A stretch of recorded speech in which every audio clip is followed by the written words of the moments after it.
Bismillahirrahmanirrahim. Alhamdulillahirabbil alamin. Asyhadu an la ilaha illallah wa la syarikalah.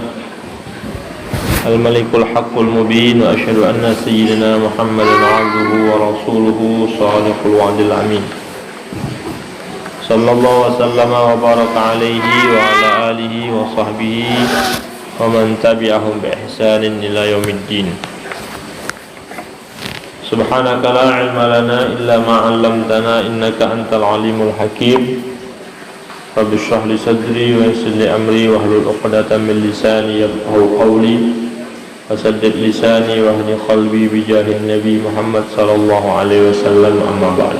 Qala al-muallifu al-imam Ahmad ibn Hajar al-Asqalani rahimahullah ta'ala wa nafa'ana bihi wa bi 'ulumihi wa bi 'ulumikum fid dharain amin.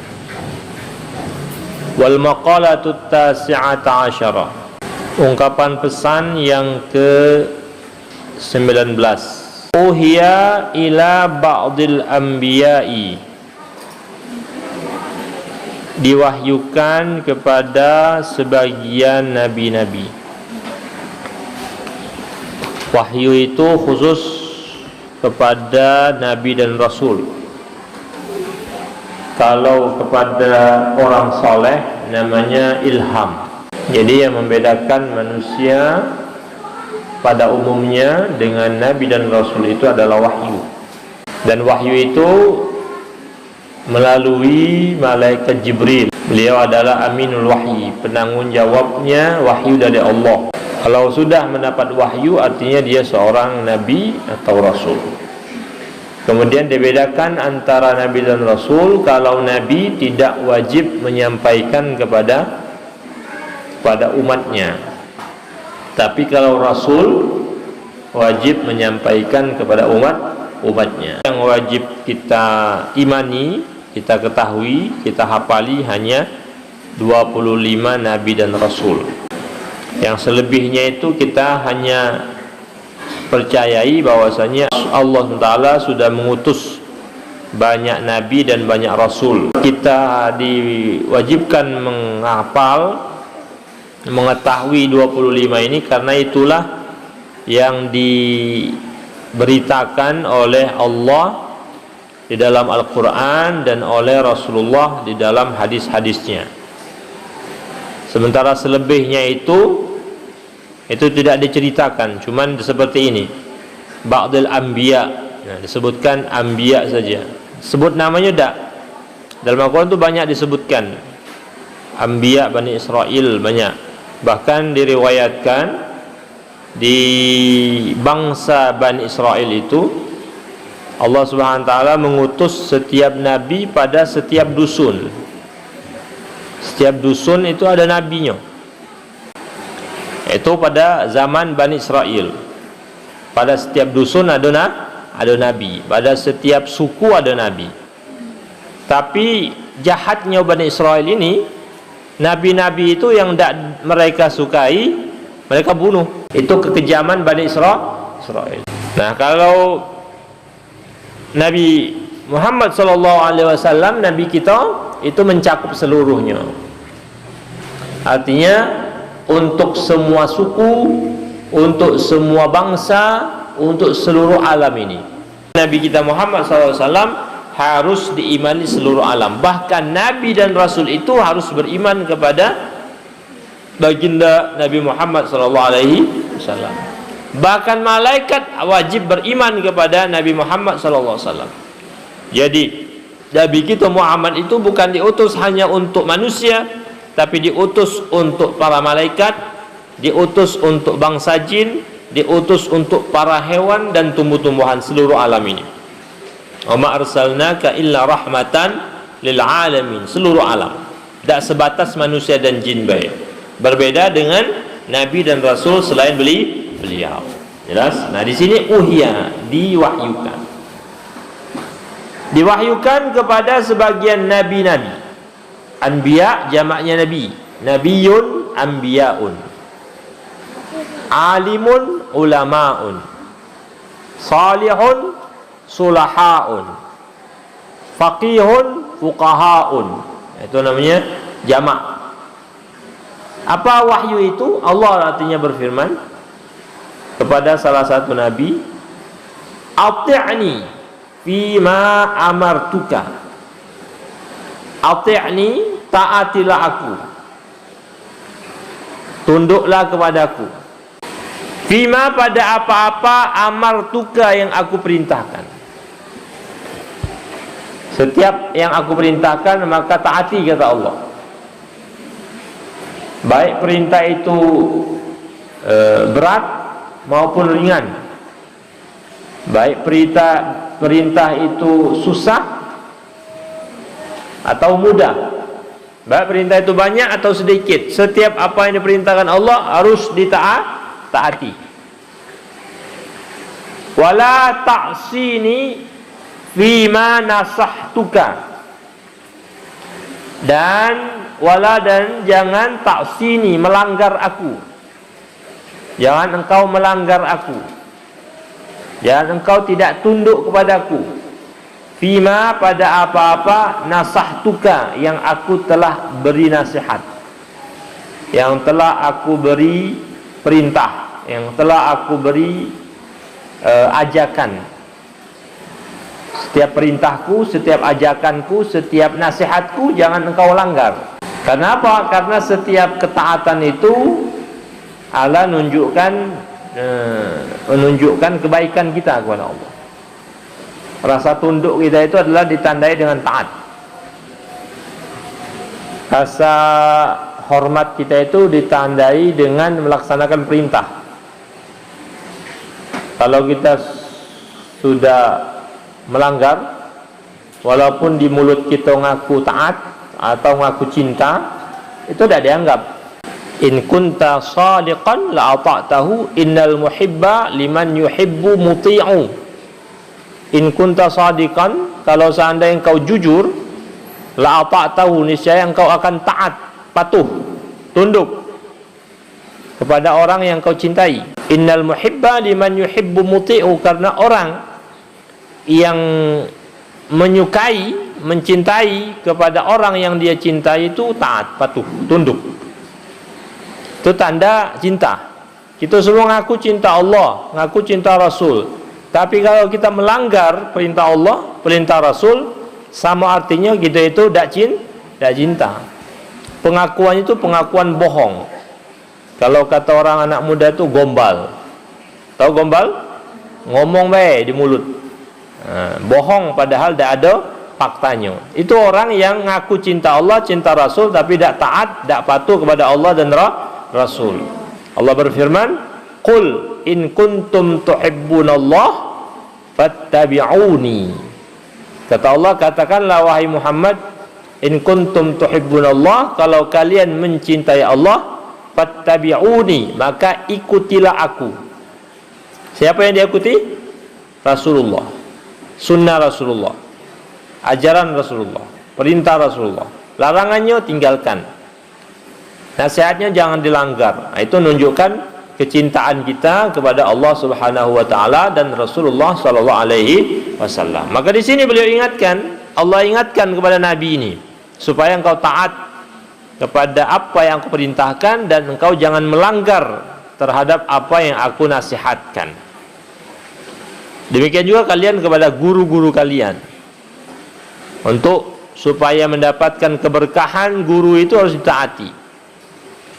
Banyak, kalau guru ini banyak. Ada diceritakan seorang murid mau berguru kepada gurunya, tapi pada zaman dulu ketika orang mau berguru itu syaratnya berat. Tidak sekarang mudah, tinggal mendaftar sudah jadi murid dah. Zaman dulu berat. Ada seorang murid mau belajar kepada syekhnya. Kata syekh itu, kalau kau mau belajar kepadaku, engkau harus melompat dari atas gunung ke bawah. Melompat dari gunung, puncak gunung, melompat ke bawah.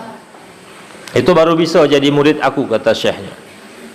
Tapi karena dia ini memang jujur, memang benar-benar mau jadi santri dari syekh tadi, dia rela naik bukit, naik gunung, sampai ke atas, dia terjun ke bawah.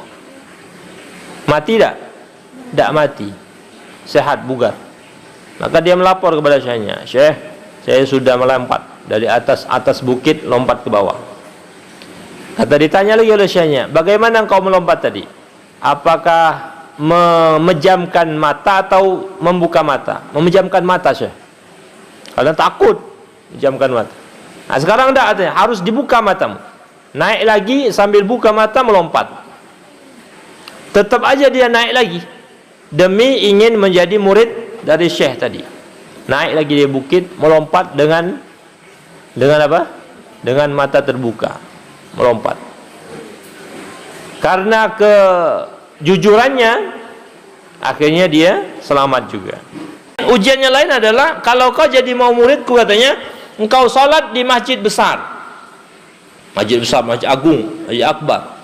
Kau salat di situ, ketika orang takbiratul ihram, Allahu akbar, engkau ngadap kiblat, jangan ke Ka'bah, tapi ke belakang. Mana? Kalian disuruh salat di masjid pada Islamic Center itu, Baitul Ma'mur.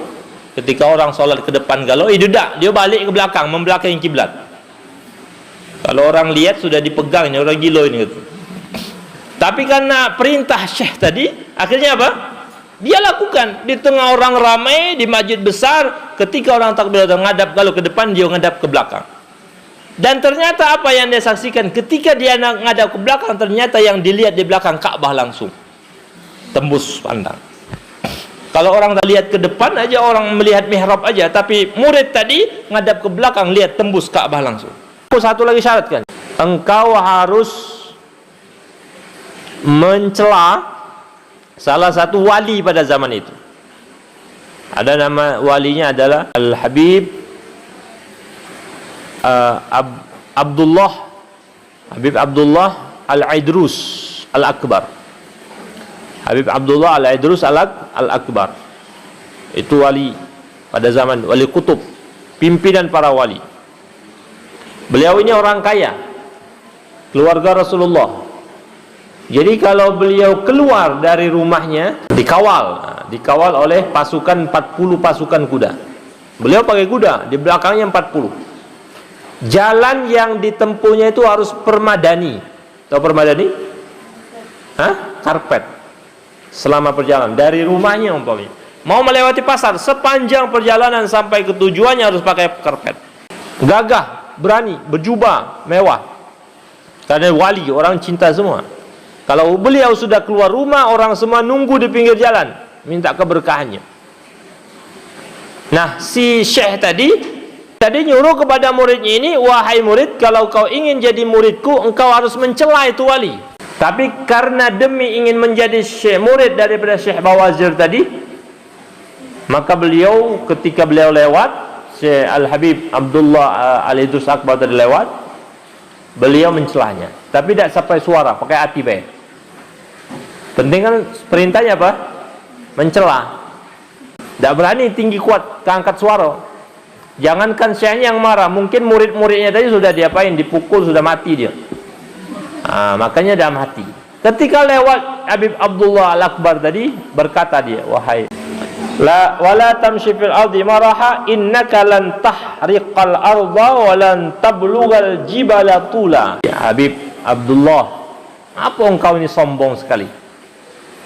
Padahal engkau ini manusia. Apa pakai pengawalan yang ketat, pakai permadani yang banyak, padahal engkau biasa. Ngapain katanya? Celahnya demikian. Dalam mana? Dalam hati, tidak lewat mulut. Ternyata Habib Abdullah Akbar ada tahu hati orang tadi. Padahal diam dia, tapi dalam hati tahu. Karena wali dia tahu ke hati orang. Habib Abdullah itu tahu. Akhirnya marah.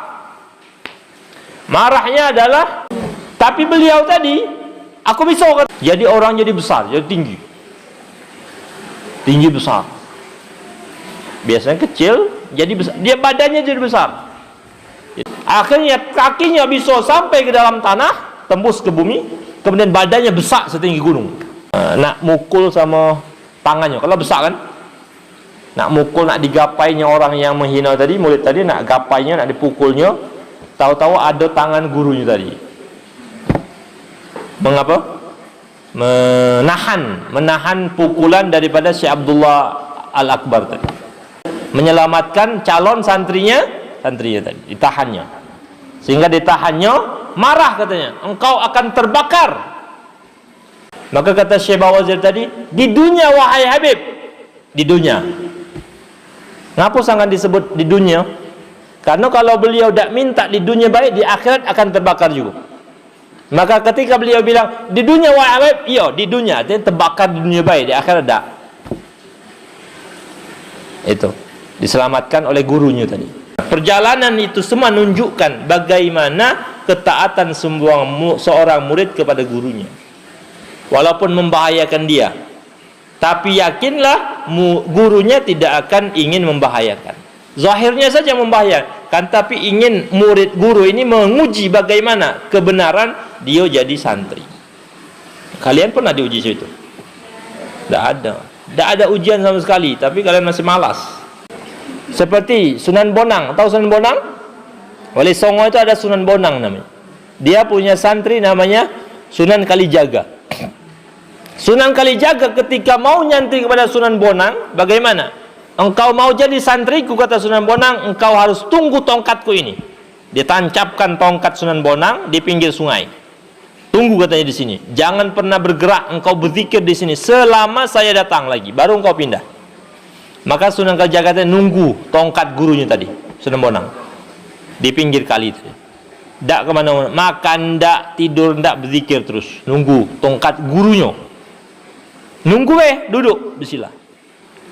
Sampai Sunan Bonang terus berjalan berdakwah keliling, lupa sama santrinya tadi, masih nunggu tongkatnya. Sampai 3 tahun baru datangnya lagi.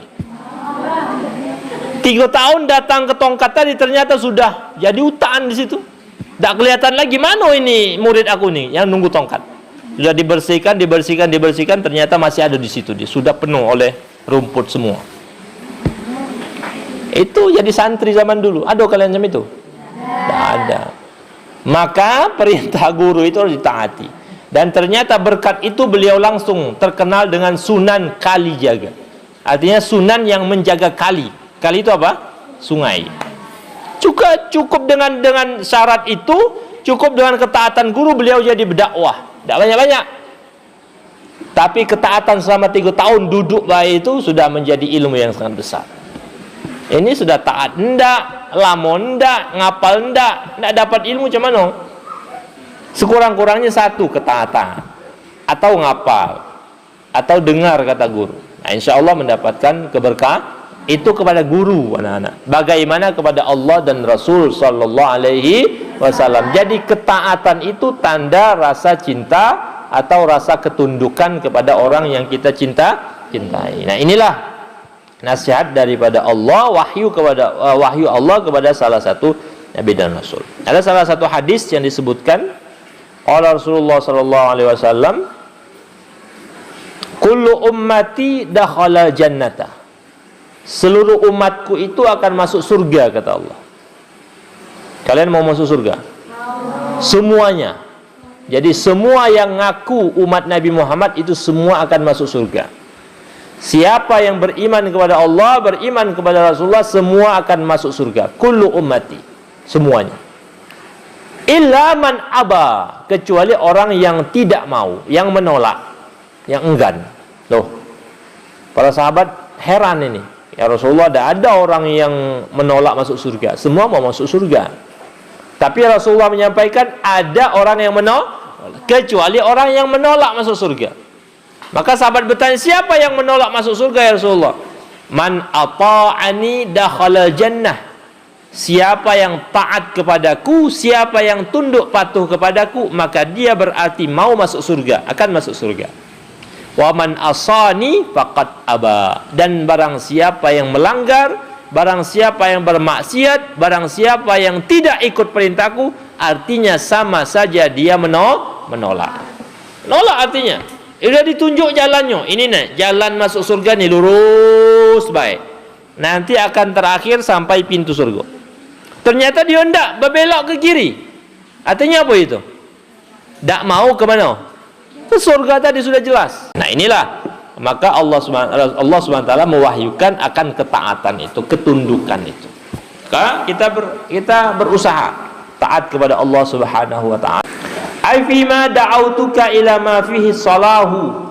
Artinya perintah tadi dan nasihat tadi, apa-apa yang aku ajak engkau kepada apa yang di dalamnya kebaikan. Semua perintah Allah itu kebaikan.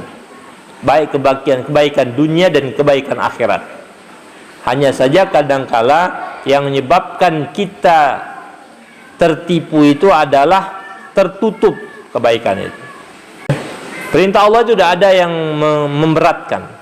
Tidak ada yang memberatkan. Hanya saja nafsu kita ini yang merasa berat. Padahal semua mudah. Buktinya apa? Buktinya ada orang-orang yang mudah beribadah. Padahal sama makannya, sama minumnya, tidak ada beda. Yang rajin sama yang malas, makan sama nasi tak? Sama nasi yang minum sama air tak? Beda, tidak ada bedanya. Sama artinya. Cuman syahwatnya berbeda. Yang rajin itu bisa menahan menolak syahwatnya, yang malas ini tidak bisa menahan. Itu baik. Syariat sama baik syariatnya, tidak ada beda. Yang ustaz yang tidak ustaz sama. Salat 5 waktu. Zakatnya sama. Puasanya Ramadan, tidak ada beda. Jangan kita menyangka berat nian perintah Allah. Tidak berat. Yang berat itu kita. Kenapa tidak berat? Karena ada orang yang mampu melaksanakannya. Kata Allah sudah mengingatkan, la yukallifullahu nafsan illa usaha. Allah tidak akan maksa suatu hamba itu kecuali yang mampu. Dan ternyata semua perintah Allah itu mampu dilaksanakan. Semenjak Nabi Muhammad sampai akhir zaman mampu. Cuman tadi syahwatnya kadangkala ada yang tidak mampu melawannya. Wa nahaituka amma fihil fasad, dan aku larang dari apa-apa yang di dalamnya kerusakan. Semua larangan-larangan Allah Rasul itu apabila aku lakukan akan menimbulkan kerusakan. Semuanya. Contoh kecil, tidak sholat. Tidak sholat itu bukan hanya rusak pada perintah Allah, tapi ternyata merusak tubuh kita juga. Karena seseorang itu kalau tidak sholat, tubuhnya tidak sehat. Dalam tubuh manusia itu harus ada peredaran darah. Ketika seorang sujud itu peredaran darahnya sampai ke otak. Kalau orang tidak pernah sujud, cepat stroke. Kenapa? Karena ketika dia tidak pernah, artinya menonggak terus. Tapi kalau ke orang sujud, itu semuanya itu darah itu tersalur semuanya. Kesehatan dari tubuh itu. Gerakannya demikian juga. Tidak kaku. Nah, kalau seseorang tidak salat akan menimbulkan kesehatannya tidak baik. Belum lagi hubungannya kepada Allah, hatinya kosong. Hatinya kosong karena tidak ada ingat Allah Ta'ala. Tapi kalau orang salat ada sinarnya. Tiap hari sekali ada hubungan kepada Allah. Nyebut Allah, Allahu Akbar. Subhanallah Rabbil A'la, subhanallah wa bihamdi. Ada ingat Allah, nguji Allah. Maka ada hubungan kepada Allah. Belum lagi sesama manusianya, dia telah memutus silaturahmi antara manusia. Kenapa? Karena dalam salat itu ada uluk salam sesama manusia. Assalamu alaina wa ala ibadillahi sholihin. Nah ini, salam kita kepada seluruh manusia alam ini yang soleh.